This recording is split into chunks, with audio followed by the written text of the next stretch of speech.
tanggul raksasa, tanggul laut.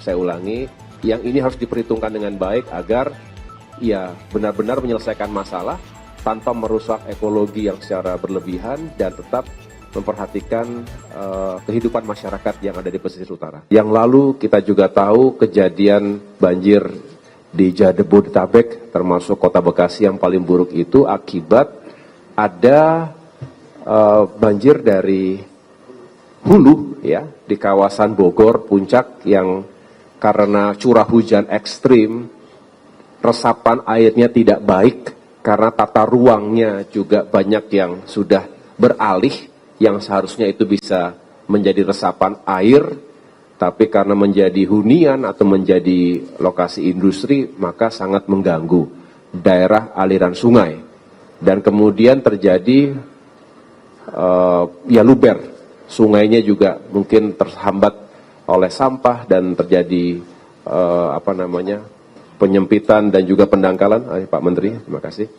Maka ini yang semakin memperburuk situasi, apalagi ketika permukaan air laut itu lebih tinggi di pesisir utara Jabodetabek ini, termasuk wilayah Semarang sampai dengan Gresik, itu terjadi penurunan land subsidence yang juga ini kalau tidak ditanggulangi maka lama-kelamaan ya akan semakin parah.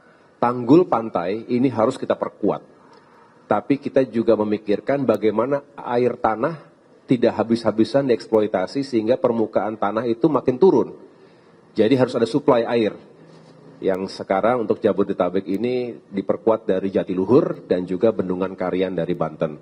Dan barulah ketika itu semua sudah tidak bisa lagi tidak memadai, maka dipikirkan pembangunan tanggul raksasa, tanggul laut. Saya ulangi, yang ini harus diperhitungkan dengan baik agar ya benar-benar menyelesaikan masalah tanpa merusak ekologi yang secara berlebihan dan tetap memperhatikan kehidupan masyarakat yang ada di pesisir utara. Jadi ini semangat yang kami hadirkan dalam rakor tadi, ini juga merupakan arahan dari Bapak Presiden Prabowo Subianto.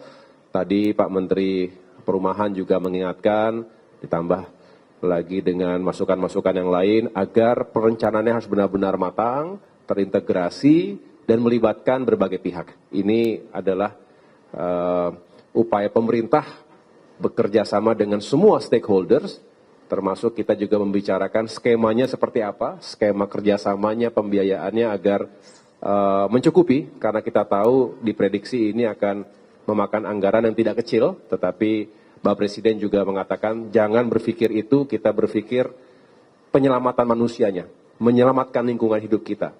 Setelah itu kita cari sumber penganggarannya, baik kemandirian dalam negeri maupun dari dunia usaha, pihak swasta dalam maupun luar negeri. Ini yang akan terus kita bahas, akan kita matangkan dan sempurnakan.